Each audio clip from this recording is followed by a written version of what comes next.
semakin indah bagiku. Jadikan indah dan semakin indah bagiku. Jadikan indah dan semakin indah bagiku.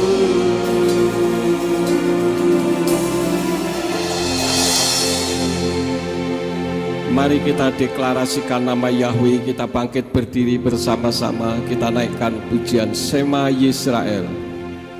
Shema Yisrael, Yahweh Eloheinu, Yahweh Echad. Shema Indonesia, Shema Indonesia, Yahweh Eloheinu,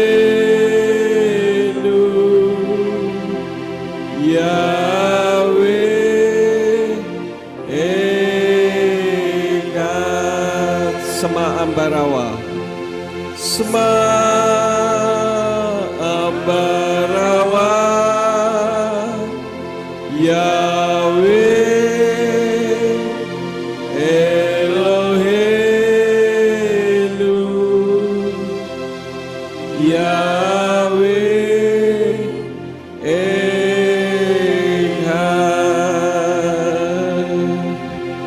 Baruch Shem Kevod Malkuto Leolam Waed.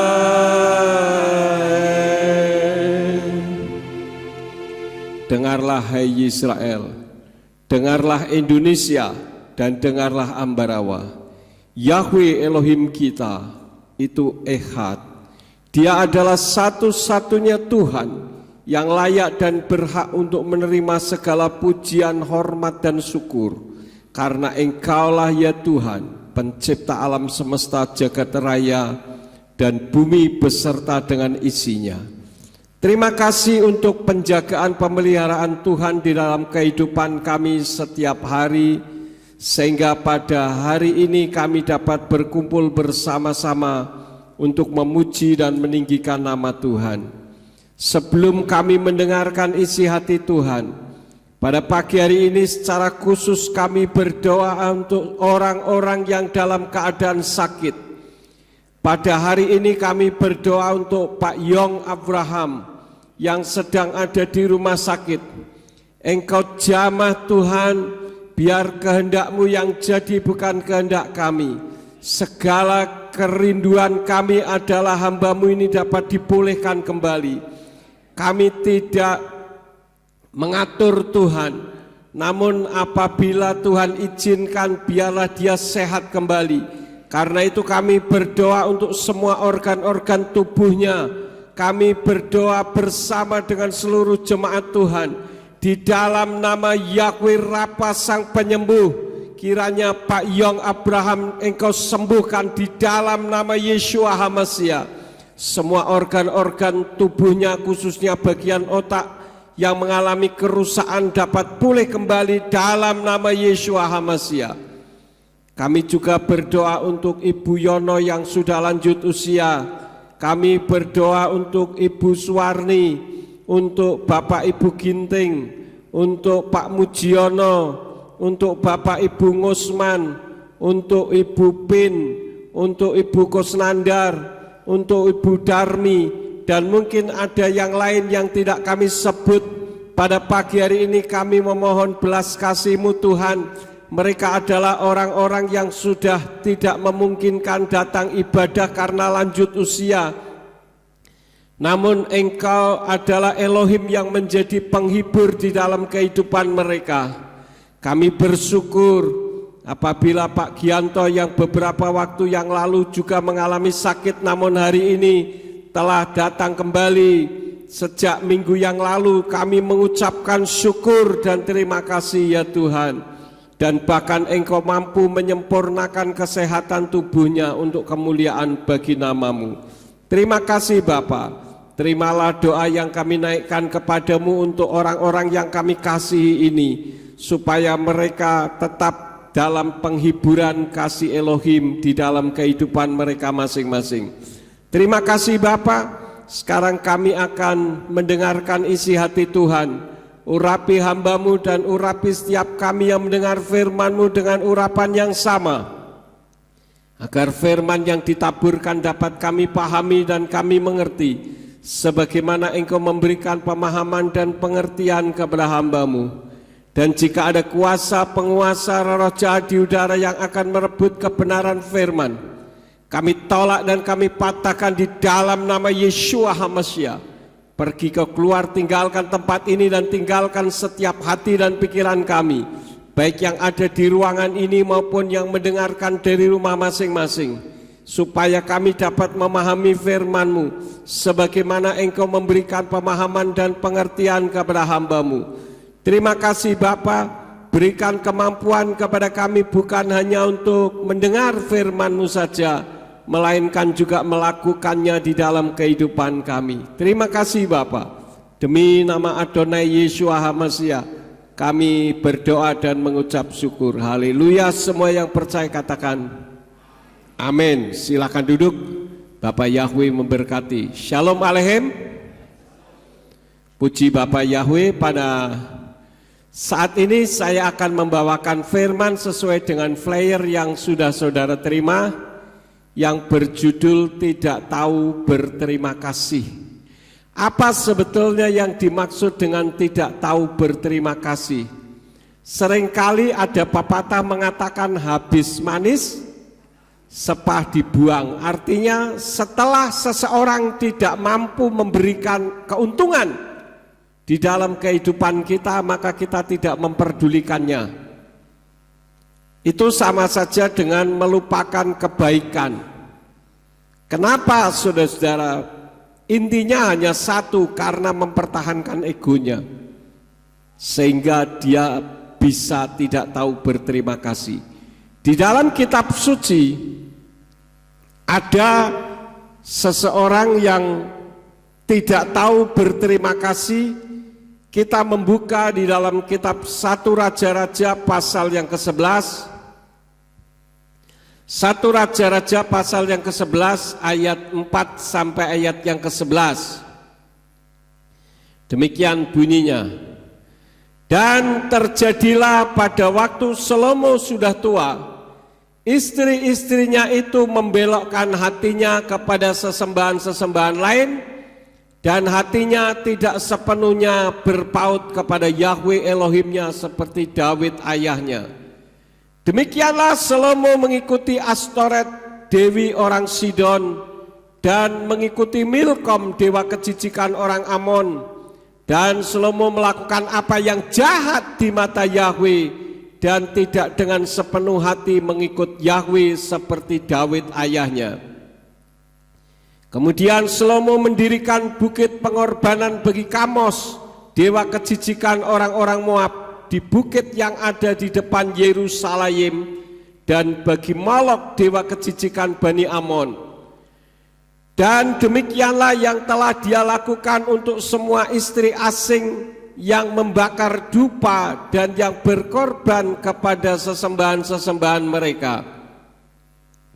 Sebab itu Yahweh menunjukkan murkanya kepada Salomo, karena hatinya telah menyimpang dari Yahweh Elohim Israel, yang telah menampakkan diri kepadanya 2 kali, dan telah memberi perintah kepadanya mengenai hal-hal ini, supaya jangan mengikuti sesembahan-sesembahan lain, dan dia tidak menaati apa yang Yahweh perintahkan. Lalu Yahweh berfirman kepada Salomo, karena hal-hal ini dilakukan olehmu, dan engkau tidak menaati perjanjianku dan ketetapan-ketetapanku yang telah aku perintahkan kepadamu, maka sesungguhnya aku akan mengoyakkan kerajaan daripadamu dan akan memberikannya kepada hambamu. Nah, Bapak Ibu Saudara sekalian, ayat-ayat ini adalah ayat-ayat yang menunjukkan bagaimana Salomo tidak tahu berterima kasih. Tidak tahu berterima kasihnya kepada siapa, saudara-saudara? Kepada Bapa Yahweh.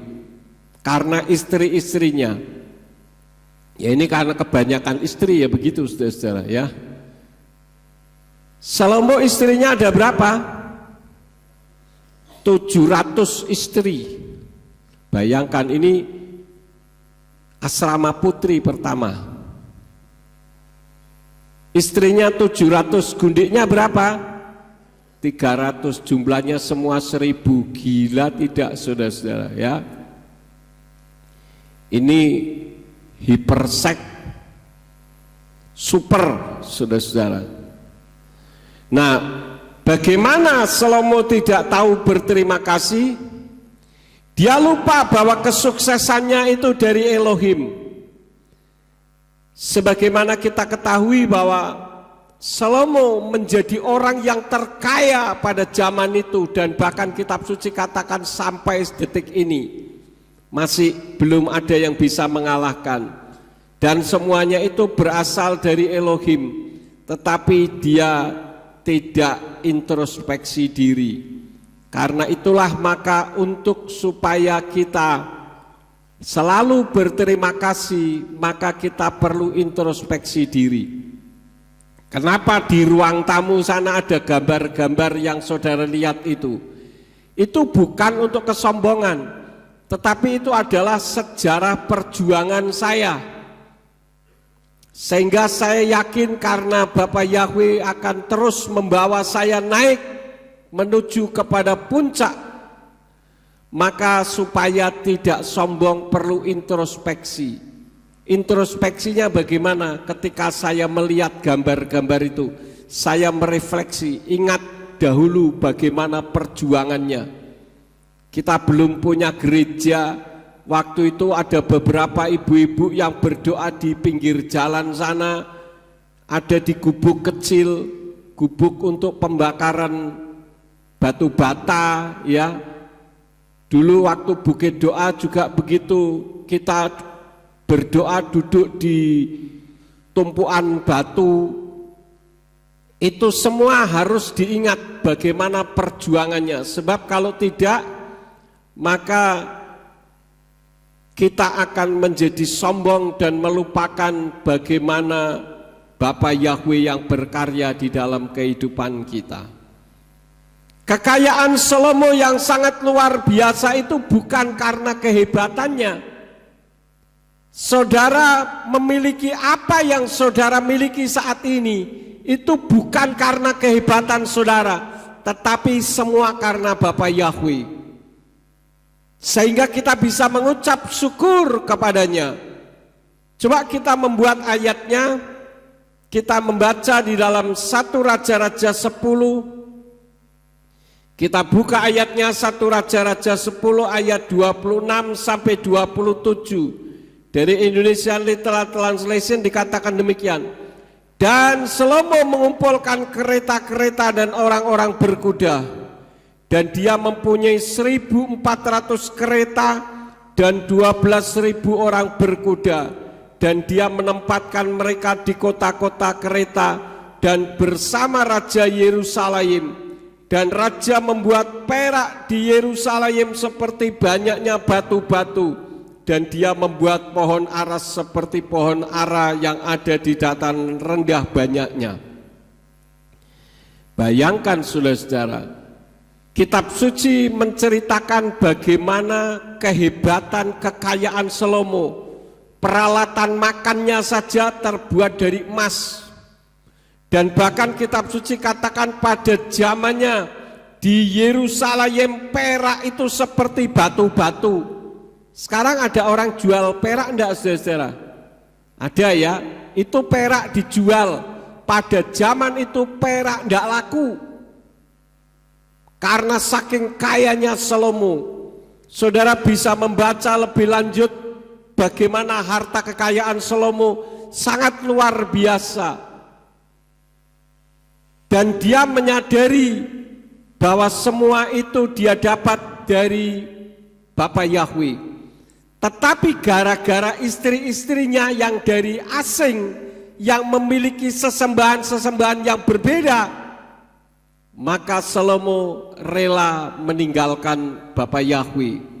Artinya dia tidak tahu berterima kasih, saudara-saudara. Saya pernah memberikan satu ilustrasi tentang seorang suami yang memiliki 4 istri. Saya yakin saudara semua sudah mendengar, tetapi saudara-saudara yang dari luar kota, dari luar pulau mungkin belum mendengar. Saya akan kisahkan supaya menjadi berkat. Ada seorang suami yang mempunyai 4 orang istri. Biasanya kalau seseorang mempunyai istri yang kedua, itu lebih cantik mana istri pertama dengan istri kedua? Biasanya istri kedua. Setelah punya istri kedua, dia punya istri ketiga. Lebih cantik mana istri kedua dengan istri ketiga? Ketiga dengan keempat, lebih cantik mana? Ya pasti ya. Saya belum pernah melihat ada orang, wah saya mau punya istri lagi, kasihan saya mau menikahi janda miskin itu yang jelek, kasihan. Tidak ada itu, ya, tidak ada teorinya. Nah Bapak Ibu saudara sekalian, sekali peristiwa sang suami sakit dan mau mati. Ketika mau mati, dia ngomong sama istri yang keempat, yang paling cantik, yang paling seksi, yang paling pinter, yang paling segala-galanya. Dia bilang merayu, sayang, kamu adalah istriku yang keempat, yang paling aku sayang, yang paling aku bangga-banggakan. Aku mau mati, maukah kamu menemani aku mati bersama-sama? Istri yang keempat katakan, apa? Saya harus mati bareng sama kamu? Rasudi, kalau kamu mau mati, mati saja sana. Itu istri yang keempat. Kemudian dia beralih ke istri yang ketiga dengan kesedihannya. Sayang, aku akan mati. Maukah engkau menemani aku? Istri yang keempat tadi sama sekali tidak mau, saudara-saudara. Tetapi istri yang ketiga, dia menjawab begini, baik sayang, aku mau mengikuti engkau mati, tetapi aku antar sampai ke rumah duka saja. Setelah sampai rumah duka, kamu mau dibakar, kamu mau ditanam, silahkan, saya tidak mau ikut. Itu istri yang ketiga, saudara. Maka dia sedih dan dia datang kepada istri yang kedua. Kembali dia katakan, sayang, aku sudah mau mati, maukah engkau menemani aku mati bersama-sama? Istri yang kedua katakan, baik sayang, aku akan menemani kamu mati, tetapi aku temani kamu hanya sampai di kuburan saja. Setelah sampai di kuburan, kamu mau ditanam, silahkan, aku mau pulang. Itu istri yang kedua. Lalu dia ngomong kepada istri yang pertama, sayang, aku mau mati, aku minta maaf karena aku telah mengempatkan kamu, bukan menduakan ya, mengempatkan, karena punya istri 4. Saya telah salah, saya siap untuk mati karena keadaanku yang sudah tidak memungkinkan ini. Maukah engkau menemani aku sampai mati bersama-sama? Istri yang pertama katakan, sayang, Aku akan menemani kamu sampai selama-lamanya. Itu istri yang pertama, saudara-saudara. Ini merupakan sebuah perumpamaan. Istri yang keempat yang dibangga-banggakan, yang diagung-agungkan, itu melambangkan harta. Ketika seseorang mati, harta tidak akan dibawa. Saudara memiliki kekayaan sebesar apapun, ketika mati dia tidak akan mau menghantar saudara sampai kemanapun. Ketika saudara mati dia akan pergi dengan sendirinya. Bahkan hartanya jadi rebutan. Betul saudara-saudara? Sampai ada orang bunuh-bunuhan, kakak adik, ayah dengan anak, ibu dengan anak, hanya karena harta. Itulah istri yang keempat. Istri yang ketiga yang mau menghantar sampai ke rumah duka, itu melambangkan sahabat. Saudara punya sahabat, ketika saudara mati, maka sahabat akan mengantar, kebanyakan hanya sampai ke rumah duka. Ketika sudah sampai ke rumah duka, ketika dibawa ke kuburan, banyak yang pulang. Betul tidak saudara-saudara ya? Saya sering ketika memberikan upacara kematian, ketika di rumah duka masih banyak, kok ini di kuburan sudah tidak ada orang, tinggal sedikit. Nah, itulah sahabat, hanya mengantar sampai ke rumah duka. Itulah istri yang ketiga.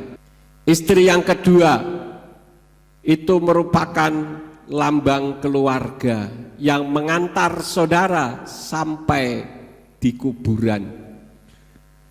Tidak pernah tuh saya lihat ada orang mau ngubur mayat, ketika mayatnya diturunkan, kemudian salah satu atau salah dua keluarga atau salah tiga nyemplung ikut-ikutan, ayo diuruk saya, ditanam sekalian. Tidak ada tuh saudara-saudara ya. Jadi istri yang kedua adalah lambang keluarga yang mengantar hanya sampai ke pemakaman di kuburan. Kalau dikremasi ya sampai gedung krematorium. Setelah itu mereka pulang. Istri yang pertama, yang setia, yang menemani sampai kemanapun, itu melambangkan iman yang benar. Orang yang tahu berterima kasih kepada Bapa Yahweh, dia yang akan menghantar saudara sampai ke Samayim, sampai ke surga. Oleh karena itulah maka jangan tinggalkan iman kita yang sudah benar, saudara-saudara. Jadi kalau saat ini saudara mungkin dalam pergumulan tidak memiliki banyak harta, jangan gersulo. Gersulo itu apa bahasa Indonesianya ya? Mengeluh. Jangan mengeluh. Tetap mengucap syukur kepada Tuhan. Karena ucapan syukur itu membawa berkat yang luar biasa cara fisik kita.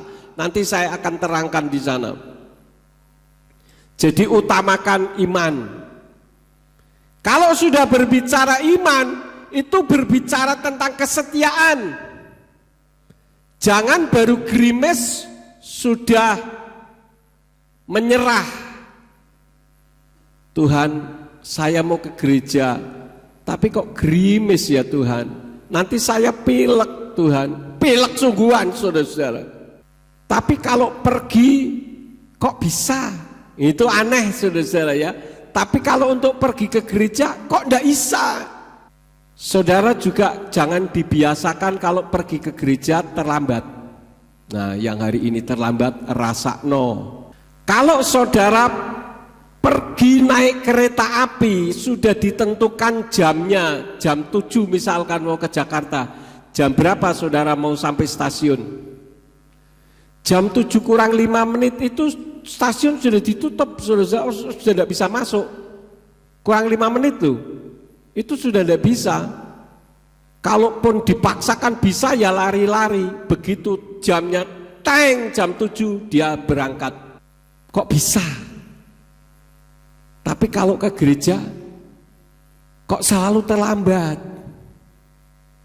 Siapa tadi yang terlambat? Tolong angkat tangan. Wah, ada beberapa yang terlambat. Kalau terlambatnya ada gangguan di jalan, misalkan banyak kempes, ya itu bisa dimaklumi ya. Tapi kalau enggak pergi ke gereja kok banyak kempes terus. Nah ini aneh. Saya ada sebuah kisah yang menarik, saudara. Ada 3 orang anak sekolah berangkat ke sekolahan terlambat, dipanggil sama gurunya. Kenapa kamu terlambat? Nanti tadi di angkot itu sudah sepakat 3 anak ini. Nanti bilang bannya angkot kempes ya. Kan itu paling gampang ban kempes, saudara ya. Ya, terus ditanya, kenapa kamu tadi terlambat? Ban angkotnya kempes, Pak. Oke, sekarang kamu berdiri sebelah sana, kamu di sebelah sini, kamu di sebelah situ. Saya mau tanya satu persatu, tapi jawab dengan berbisik-bisik saja. Kempesnya ban yang sebelah mana? Yang sini katakan depan kanan, Pak. Yang sini belakang kiri, Pak. Semua beda. Berarti apa, saudara? Bohong. Ya, pintar gurunya, namanya juga guru, saudara. Ya. Jadi itulah sebagai wujud ketidaktaatan karena tidak tahu berterima kasih. Pengecualian acceptable pasti ada lah ya. Misalkan tadi mau berangkat kok tiba-tiba ada sesuatu di jalan atau di rumah tiba-tiba ada orang membutuhkan pertolongan, itu pengecualian. Tapi jangan biasakan pergi ke gereja selalu datang terlambat. Pak Peter, Pak Pola, itu saya datang itu selalu sudah ada di gereja. Ya. Kadang Bu Rahel, mereka itu jauh-jauh saudara-saudara, tetapi mereka sudah ada. Saya suka dengan kedisiplinannya Pak Ari. Beliau ini orang yang disiplin, saya angkat jempol saudara-saudara ya. Karena kalau sudah jamnya, wah itu anak-anak bisa diomelin. Dan ini menjadi teladan yang baik untuk kita ya. Cobalah usahakan minggu depan jangan datang terlambat. Bisa? Dari dulu. Karena itu merupakan lambang ketaatan. Dan orang yang taat itu adalah orang yang tahu berterima kasih ya. Saya tidak pernah itu mendengar ada orang berkata kereta api jam 7, saya mau berangkat jam 7 dari rumah, biarin kereta nunggu saya. Tidak ada, saudara. Ya. Jadi upayakan sehingga ketika pemimpin pujian naik ke mimbar, saudara sudah siap di dalam gereja. Karena itu saya pernah ngomong dengan Pak Ari, kalau jemaat sudah datang, tolong jangan ada yang latihan musik di dalam ruangan gereja. Kenapa? Supaya ketika jemaat datang, jemaat bisa merasakan hadirat Elohim di tengah-tengah kita. Paham saudara-saudara? Tujuannya itu, tidak ada tujuan lain. Karena saya merasakan ketika masuk ke ruangan gereja, belum masuk di ruangan ibadah loh, masih di depan. Itu saya merasakan getaran-getaran dunia supranatural ada. Oh ya, saya lupa beberapa waktu yang lalu kan saya sudah pernah katakan untuk mengajar saudara tentang dunia astral ya. Nanti sekali waktu saya akan ajak saudara untuk melihat dan mempelajarinya. Apa itu kuntilana, apa itu genderuwo dan sebagainya ya. Nanti saya akan ajarkan karena kebetulan saya bisa melihat setan sejak umur 4 tahun. Dan saya melihat cucu saya ini juga memiliki seperti itu dari pandangan matanya. Jadi saudara-saudara, yang pertama adalah bagaimana kita harus berterima kasih. Kita jangan melupakan apa yang Bapak Yahweh pernah berikan kepada kita. pakaian, seperti saya punya jas, punya dasi, punya pin, punya arloji, semua bukan karena kehebatan saya, tetapi karena Bapa Yahweh. Paham saudara?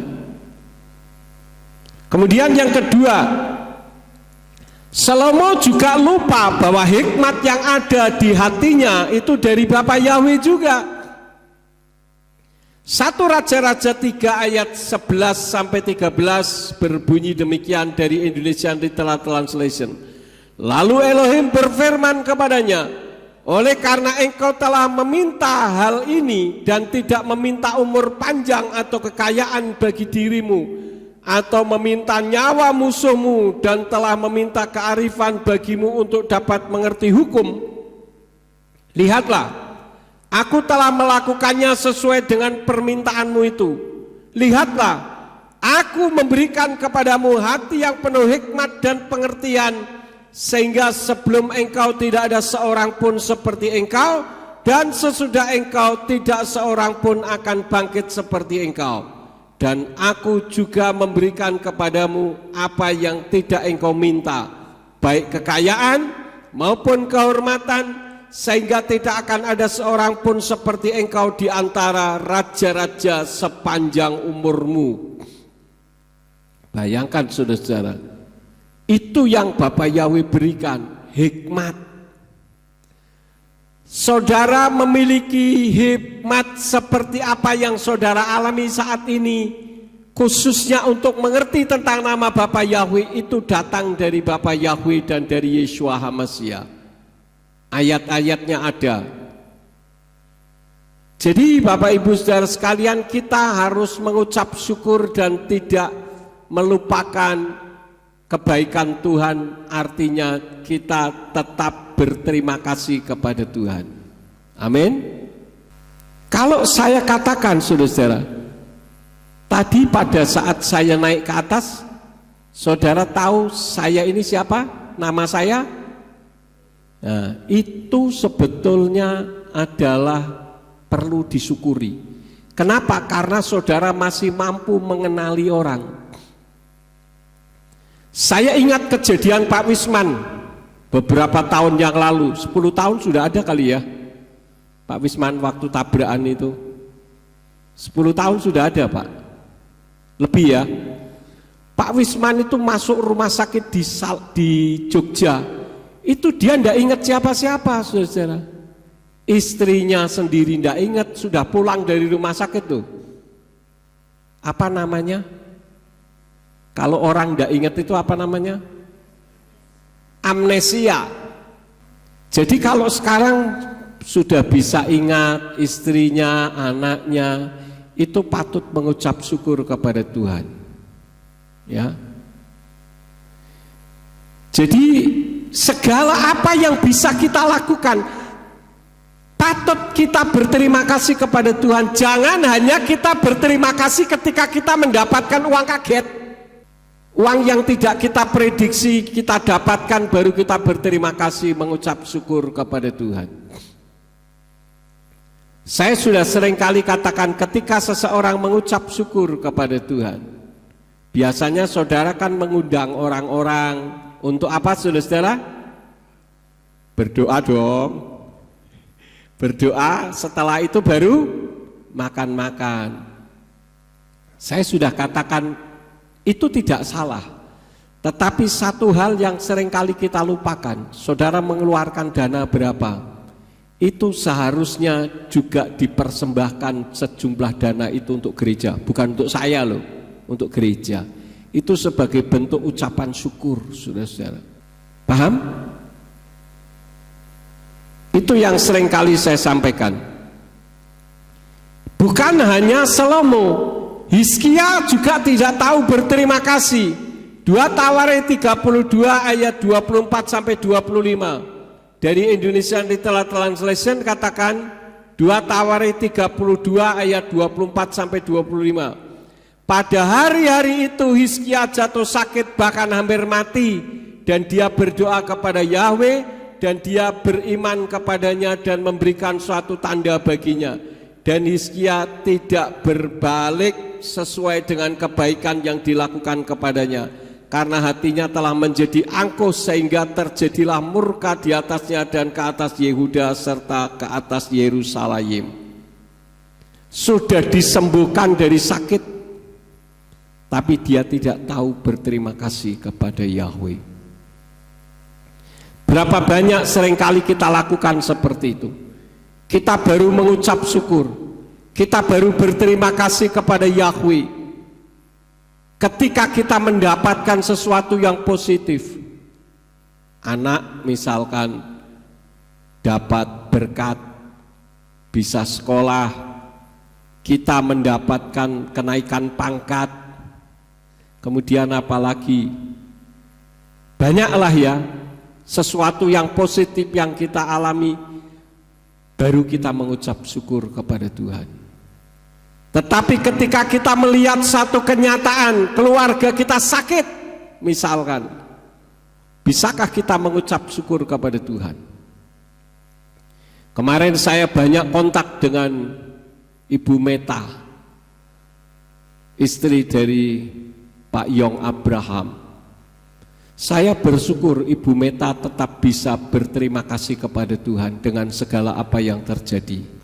Siapa yang menyangka kemarin bersukacita bersama-sama jalan-jalan ke Jogja, tiba-tiba tidak menyadarkan siapa dirinya sendiri sampai sekarang ini.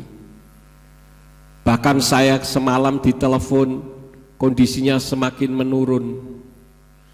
Sebetulnya dia akan mengumpulkan anaknya tanggal 30 itu untuk berkumpul bersama-sama.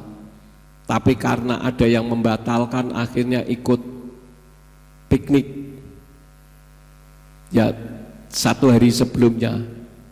Toh akhirnya tanggal yang sama anak-anaknya kumpul juga.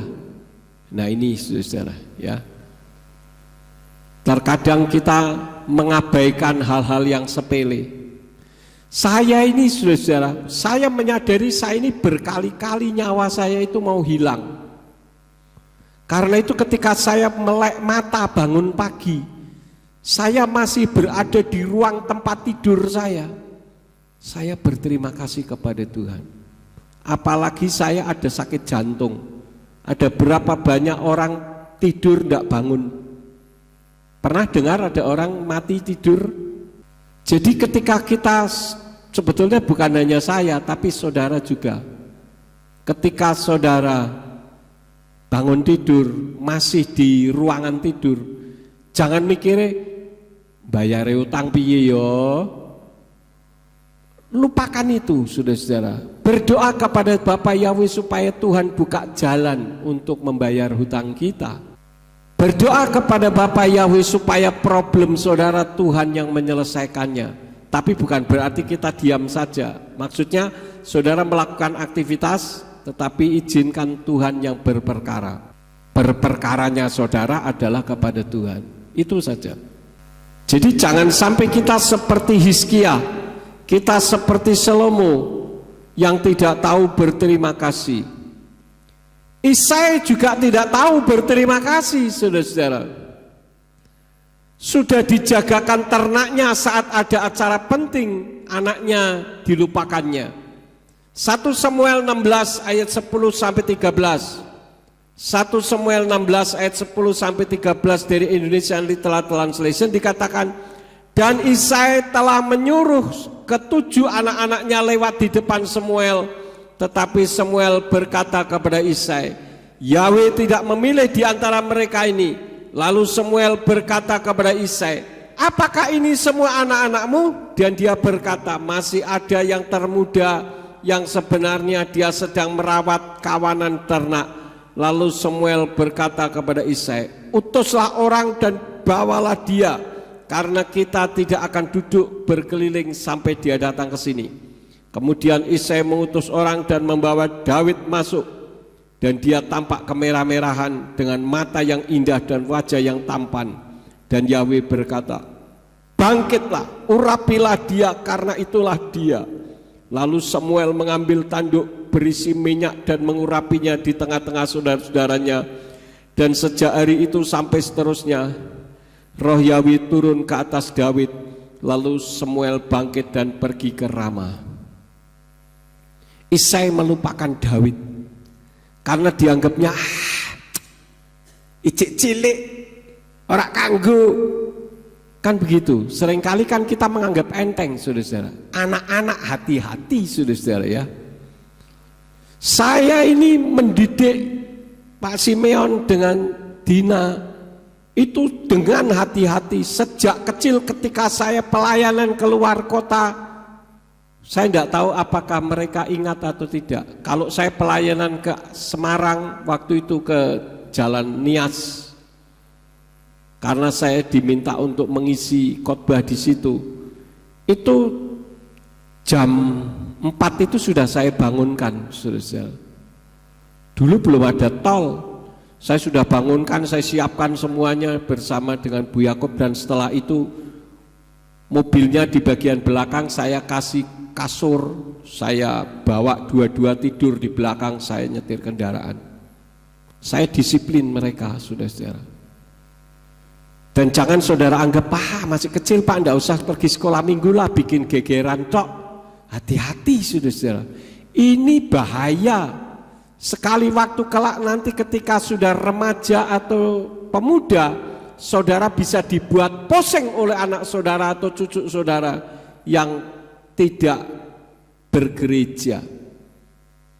Tiba-tiba polisi datang kepada saudara, mengatakan kalau anak atau cucu saudara terlibat narkoba misalkan.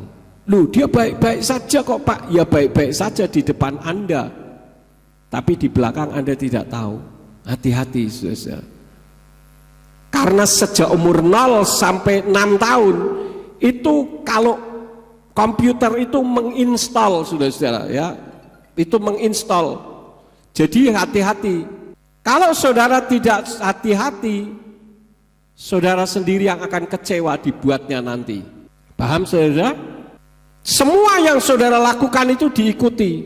Cara ngomongnya, cara saudara jalan, itu akan diikuti anak saudara. Karena itu saya katakan anak-anak Surya Gerisim adalah anak-anak yang beruntung. Karena Yayasan Pendidikan Surya Gerisim ini adalah yayasan pendidikan yang mencari minat bakat anak. Sejak kecil sudah dididik, campur-campur bahasanya dengan bahasa Inggris, itu bahasa internasional. Di sekolah manapun di Ambarawa ini saya lihat tidak ada saudara-saudara yang sejak kecil mendidik anaknya ngerti bahasa Inggris. Apalagi Doma adalah lulusan terbaik. Saya buktikan sendiri hasilnya. Lea itu sejak kecil sudah saya ajari bahasa Inggris sedikit-sedikit. Logatnya itu logat Inggris. Ini keuntungannya. Pada saat dia ke Amerika saya tanya, ada kesulitan enggak? Dia bilang enggak ada kesulitan. Saya masih belum yakin saudara-saudara. Tapi ketika saya kemarin ke Amerika melihat sendiri, wah saya mantap kalau dia tinggal di Amerika terus pun tidak masalah. Dan dia memang rindu untuk tinggal di sana. Artinya dia sudah mampu mengurus dirinya sendiri. Terbukti ketika saya akan pulang dari Pensacola, dia nyetir sendiri kendaraan sampai ke New Orleans. Itu 4 jam atau 3 jam setengah. Pulang begitu sampai di New Orleans di pompa bensin, kami kumpul jadi satu karena 2 mobil. Lea pulang sendiri ke Pensacola. Bisa, saudara-saudara. Jadi saya mantap. Itu semua diawali dari didikan kecil. Sangat disayangkan apabila saudara punya anak, punya cucu tidak disekolahkan di Surya Gerisim. Rugi besar. Memang kelemahan dari Surya Gerisim itu satu, yaitu belum banyak orang. Tapi kalau untuk pergaulan di luar, toh anak-anak bergaul. Betul enggak saudara-saudara ya? Ini keuntungan kita. Mumpung masih kecil. Seperti gereja kita. Dulu gereja kita mana ada temennya? Enggak ada. Tapi sekarang banyak di mana-mana penyembah Bapa Yahweh. Artinya kita menjadi pionir. Didik anak cucu saudara menjadi seorang pionir.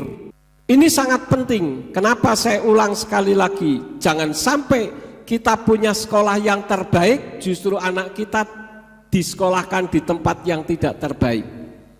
Tapi saya tidak bisa memaksa karena ini merupakan hak daripada keluarga.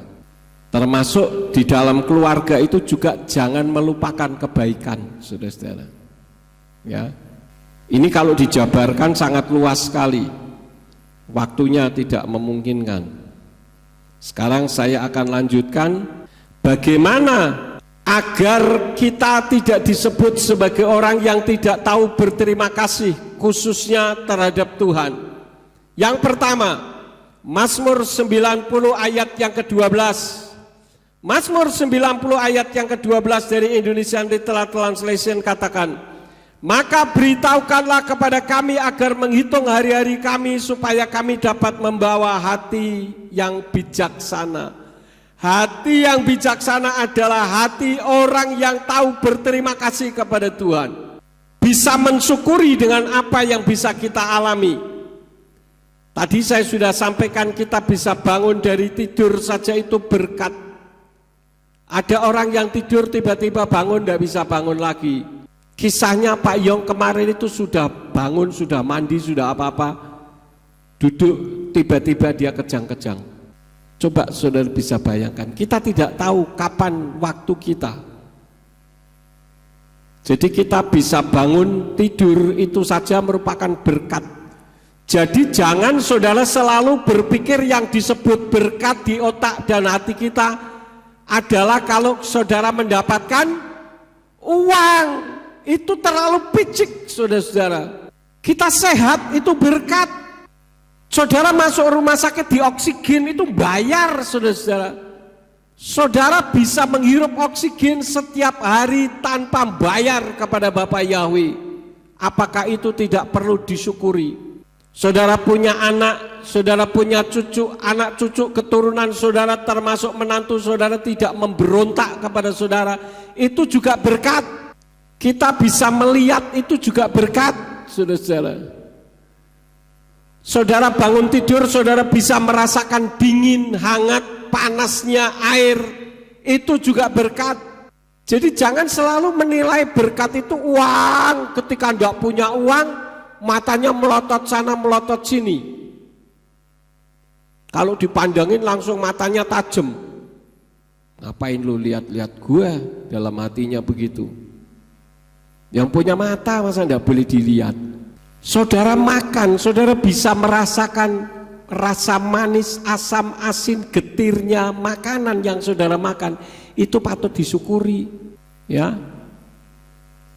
Jadi banyak hal kita bisa mensyukuri. Karena ucapan syukur itu adalah sesuatu yang Tuhan inginkan. Hal yang kedua, 1 Tesalonika 5 ayat yang ke-18.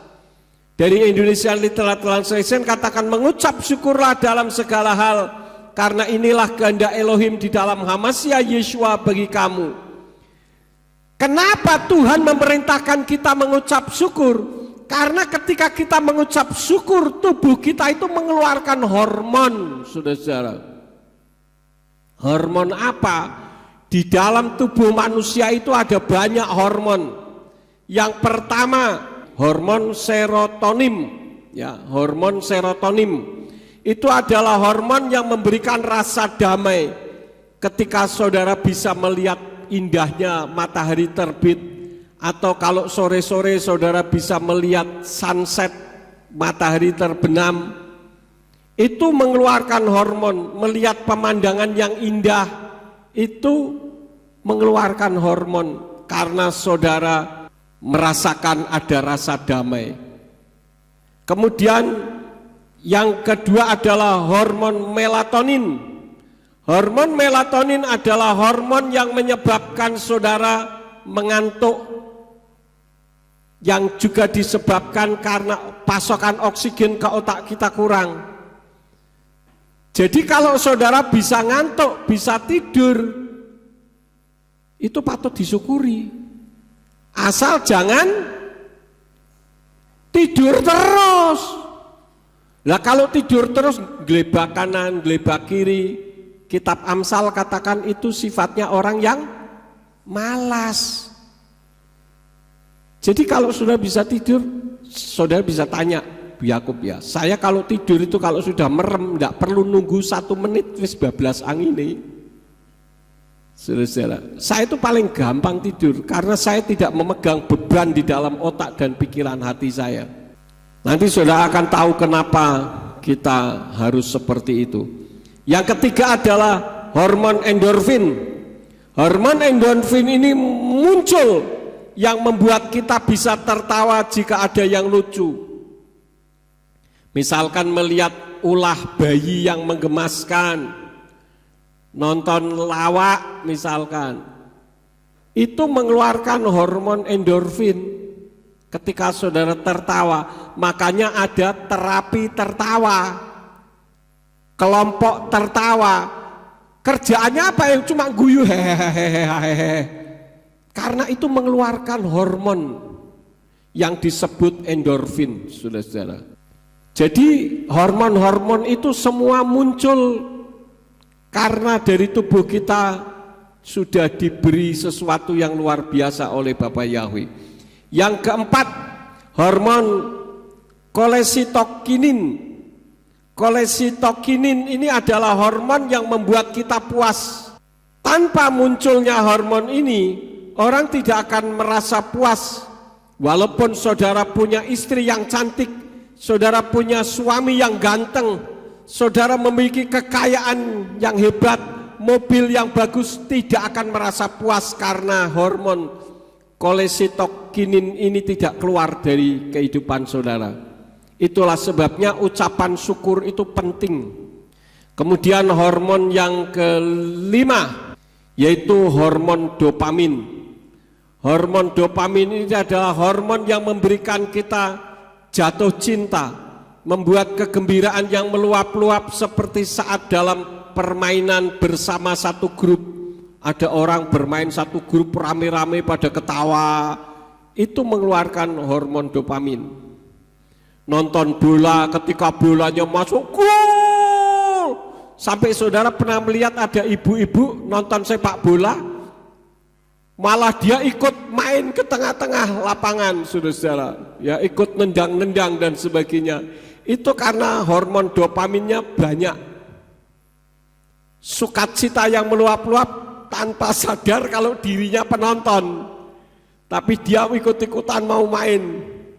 Saya pernah nonton YouTube, ibu-ibu di pinggir kakinya nendang-nendang, padahal bolanya di sana, saudara-saudara.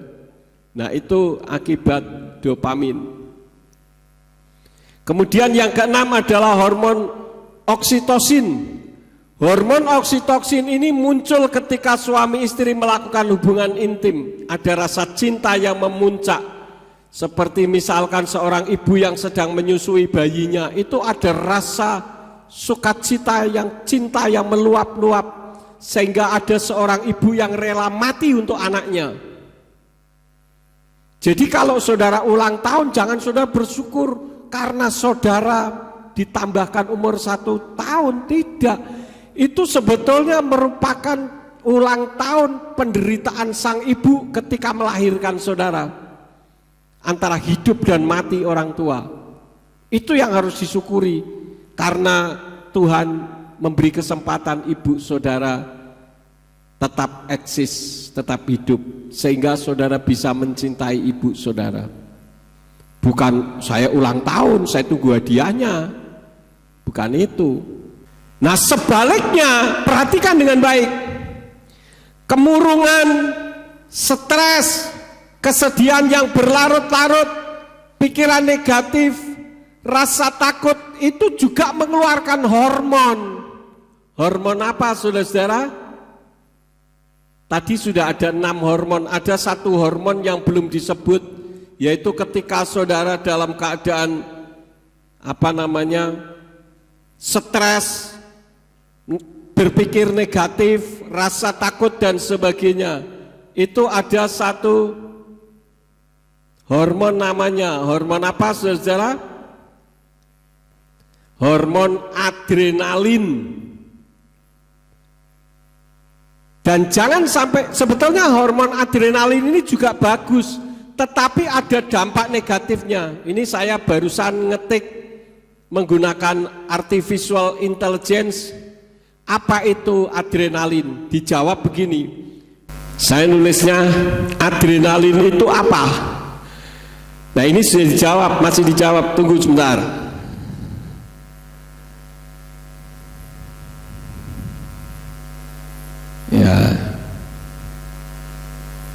Ya, jawabannya cukup panjang. Saya akan bacakan untuk saudara perhatikan dengan baik. Ini secara ilmiah ya. Adrenalin adalah istilah dalam bahasa Indonesia yang mengacu pada hormon dan neurotransmitter yang dikenal juga dengan nama epinefrin dalam bahasa Inggris. Adrenalin diproduksi oleh kelenjar adrenal yang terletak di atas ginjal. Hormon ini memiliki peran penting dalam respon tubuh terhadap stres atau bahaya, sering disebut sebagai respon fight atau flight, artinya bertarung atau melarikan diri. Jika seseorang menghadapi ancaman atau situasi yang menimbulkan stres, otak mengirim sinyal ke kelenjar adrenal untuk melepaskan adrenalin ke dalam aliran darah. Pelepasan tiba-tiba adrenalin ini mempersiapkan tubuh untuk tindakan segera. Berikut adalah beberapa efek dari adrenalin. Peningkatan detak jantung. Adrenalin membuat jantung berdetak lebih cepat, meningkatkan aliran darah ke otot-otot dan organ vital. Makanya ketika seseorang dikejar anjing, itu tembok 2,5 meter itu dia bisa loncat.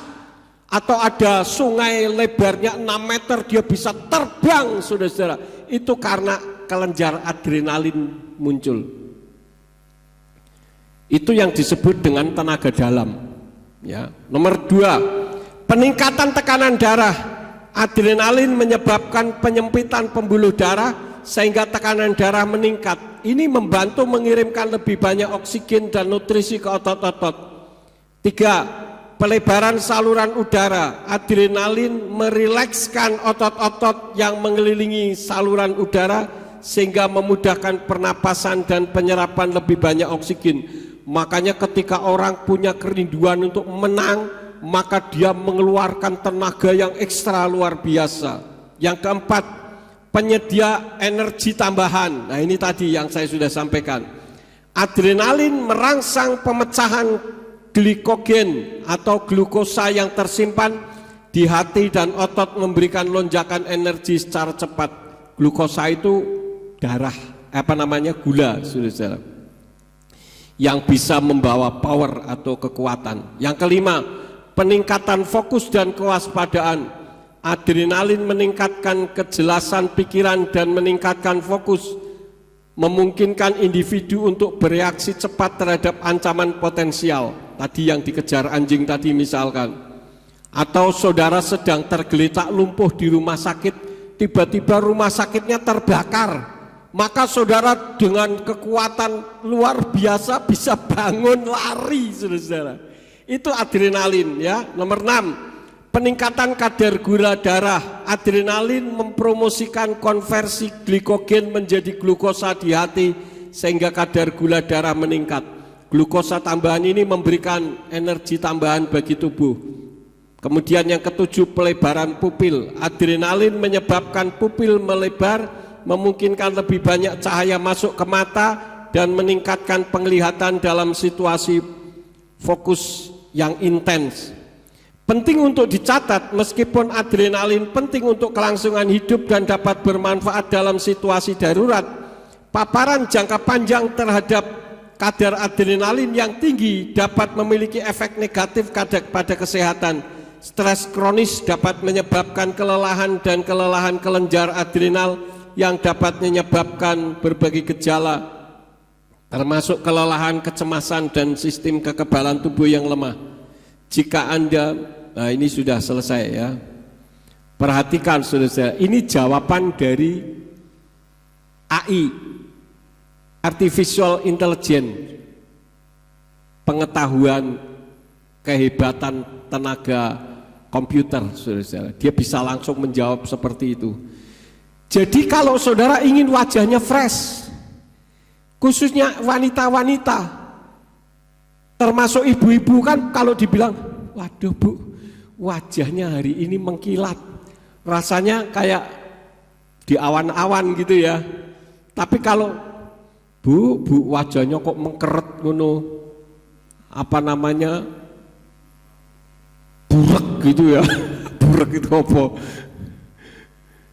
Maka sedih, sebetulnya gampang saja.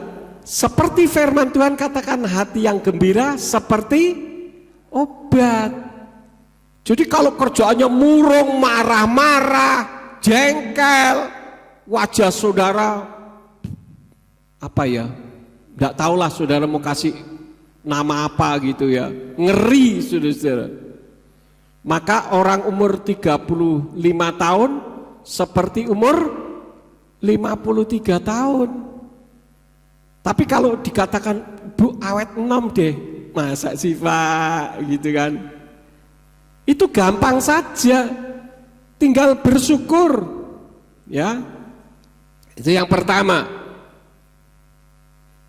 Jadi meskipun olahraga sekalipun, tetap kalau tidak memiliki prinsip ini repot saudara-saudara, tidak tahu berterima kasih. Yang ketiga, berpikir positif atas Tuhan atau orang lain. Filipi 4 ayat 8 dari Indonesian Literal Translation katakan apa?